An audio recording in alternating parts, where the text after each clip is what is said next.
Salam-salam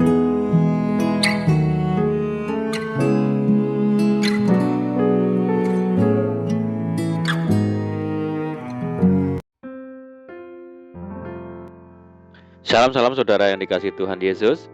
Dimanapun saudara berada, saya menyapa saudara semua yang ada di Indonesia, dari Sabang sampai Merauke, dari Miangas sampai Pulau Rote, dan saudara yang ada di Malaysia, yang ada di Singapura, di Kamboja, dan dimanapun saudara berada.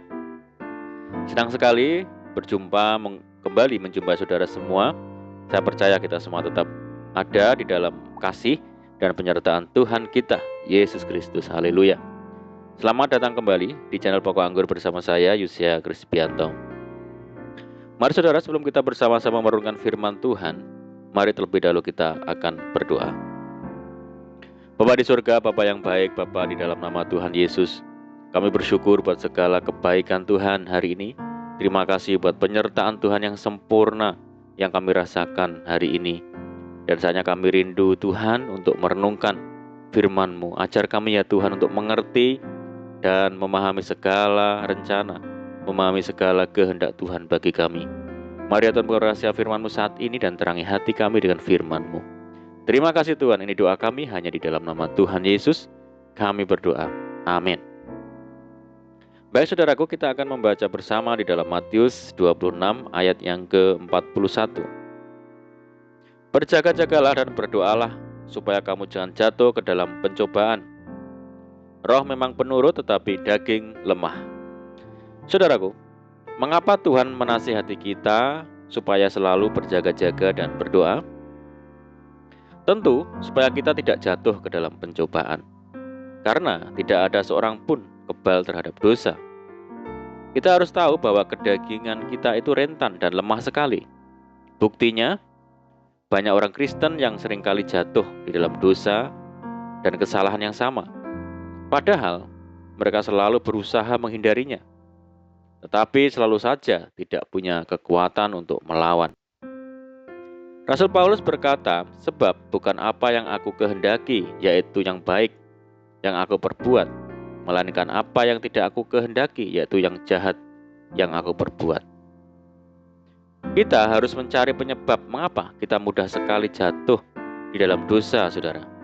Inilah yang disebut dengan peperangan rohani. Kita tahu bahwa di setiap peperangan pasti ada musuh yang menjadi lawan kita. Adakah seorang prajurit yang bersantai saat berada di medan peperangan?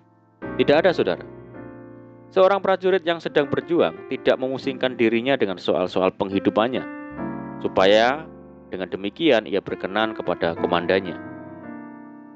Jika lengah sedikit, ia pasti akan mudah sekali menjadi target sasaran musuh, dan nyawanya pasti terancam. Siapakah yang menjadi musuh kita di dalam peperangan rohani ini, saudara? Yang pertama adalah iblis. Ia adalah penyebab seseorang jatuh di dalam dosa. Tiada hentinya ia berjalan keliling sama seperti singa yang mengaum-aum dan mencari orang yang dapat ditelannya. Tujuannya adalah untuk mencuri, membunuh, dan membinasakan manusia, serta menjauhkan orang-orang percaya dari kasih karunia Tuhan. Siang dan malam, tiada henti-hentinya iblis mendakwa, menghasut, menuduh, menyalahkan, mengungkit-ungkit masa lalu, dan sebagainya. Sehingga kita memiliki citra atau gambaran diri yang buruk, sehingga kita mudah sekali memiliki mental kalah dan menyerah, saudara. Dengan segala tipu dayanya, iblis menanamkan hal-hal yang negatif di dalam pikiran dan hati kita, yang membuat kita kehilangan pengharapan, timbul keraguan dan ketakutan. Lalu kita pun mulai meragukan bahkan menyalahkan Tuhan. Ayub sendiri berkata, yang kutakutkan itulah yang menimpa aku, dan yang kucemaskan itulah yang mendatangi aku. Aku tidak mendapat ketenangan dan ketenteraman. Aku tidak mendapat istirahat, tetapi kegelisahanlah yang timbul. Musuh yang kedua kita adalah di dalam peperangan rohani adalah kedagingan kita sendiri, saudara. Karena seringkali membuat kita mudah jatuh ke dalam pencobaan. Keinginan daging yang membuka celah dan akhirnya menyeret kita. Firman Tuhan berkata, dan apabila keinginan itu telah dibuai, ia melahirkan dosa. Dan apabila dosa itu sudah matang, ia melahirkan maut. Musuh inilah yang tidak kita sadari tetapi sangat berbahaya, saudara. kedagingan, atau kelemahan tubuh kita, seringkali dimanfaatkan iblis untuk membangkitkan keinginan kita melakukan perbuatan-perbuatan yang menyimpang dari kebenaran firman Tuhan. Apalagi setiap hari kita dihadapkan pada tawaran-tawaran dunia yang sangat menggiurkan melalui berbagai media, cetak maupun elektronik. Aneka ragam informasi disuguhkan kepada kita, mulai dari berita yang menakutkan, menghibur, sampai hal-hal yang membangkitkan hawa nafsu. Sungguhnya, dunia ini sedang lenyap dengan keinginannya. Akibatnya, kita lebih banyak mendapatkan input yang bersifat duniawi daripada informasi atau berita yang bersifat surgawi. Saudaraku, Alkitab menegaskan semua yang ada di dalam dunia, yaitu keinginan daging dan keinginan mata serta keangkuhan hidup, bukanlah berasal dari Bapa, melainkan dari dunia. Semakin kita terpikat dengan dunia ini, semakin kita terikat dan menjadi sahabatnya. Tidakkah kamu tahu bahwa persahabatan dengan dunia adalah permusuhan dengan Allah? Jadi barang siapa hendak menjadi sahabat dunia ini, ia menjadikan dirinya musuh Allah. Bersahabat dengan dunia berarti mengutamakan perkara-perkara dunia ini dan mengabaikan perkara-perkara rohani. Hal inilah yang dikehendaki iblis bagi kita, saudara. Karena itu, janganlah membuka celah terhadap keinginan daging kita yang menimbulkan pencobaan dan membuat kita jatuh di dalam dosa. Mustahil kita akan menang atas pencobaan jika kita tidak meningkatkan jam-jam doa kita untuk bersekutu dengan Tuhan.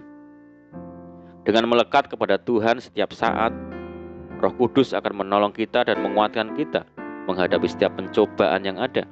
Firman Tuhan berkata, Roh membantu kita di dalam kelemahan kita. Saudaraku, mari kita siap siaga, berjaga-jaga, berdoa, karena sejatinya kita ada di medan pertempuran.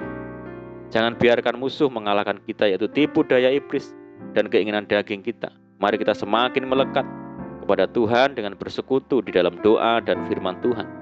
Karena dengan cara itu, musuh kita akan gemetar dan kita akan menjadi pemenang setiap saat. Amin.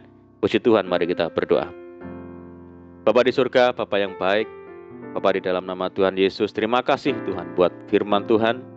Ajar kami Tuhan untuk hidup melekat kepada Tuhan, senantiasa bersekutu di dalam doa dan firman Tuhan setiap saat, sehingga kami mampu melawan tipu muslihat iblis dan segala keinginan daging, sehingga kami menjadi orang-orang yang menang setiap saat. Mampukan kami melakukannya dengan setia ya Tuhan. Terima kasih Tuhan. Saat ini kami berdoa bagi saudara kami semua yang mendengar program ini, yang di Indonesia, dari Sabang sampai Merauke, yang di Malaysia dan dimanapun saudara kami berada yang sakit, Tuhan sembuhkan di dalam nama Tuhan Yesus. Yang hidup dalam tekanan, kesulitan, persoalan, mari Tuhan tolong mereka, pulihkan hidup mereka, berkati, buka jalan di dalam nama Tuhan Yesus. Tuhan memberkati mereka dalam rumah tangga, pekerjaan, bisnis, pendidikan, dan apapun yang dikerjakan. Berdoa bagi saudara kami yang hidup dalam ikatan dosa, mari Tuhan lepaskan di dalam nama Tuhan Yesus. Berdoa bagi bangsa kami Indonesia saat ini menghadapi pandemi, mari Tuhan berikan belas kasihan Tuhan bagi bangsa kami, sehingga bangsa kami dapat mengatasi. Berdoa untuk program vaksinasi nasional, Tuhan tolong berikan kelancaran bagi bangsa kami. Terima kasih Tuhan, ini doa kami percaya Tuhan mendengar seruan doa kami. Hanya di dalam nama Tuhan Yesus kami berdoa. Amin. Puji Tuhan, saudara, kita sudah berdoa. Saya percaya saat ini kita dikuatkan dan diberkati. Mari kita tetap semangat di dalam Tuhan. Jangan berputus asa, tetap berdoa, bersuka cita senantiasa, sebab di dalam Tuhan kita sanggup melakukan segala perkara. Selamat malam dan selamat beristirahat. Doa saya menyertai saudara semua. Tuhan Yesus memberkati. Haleluya.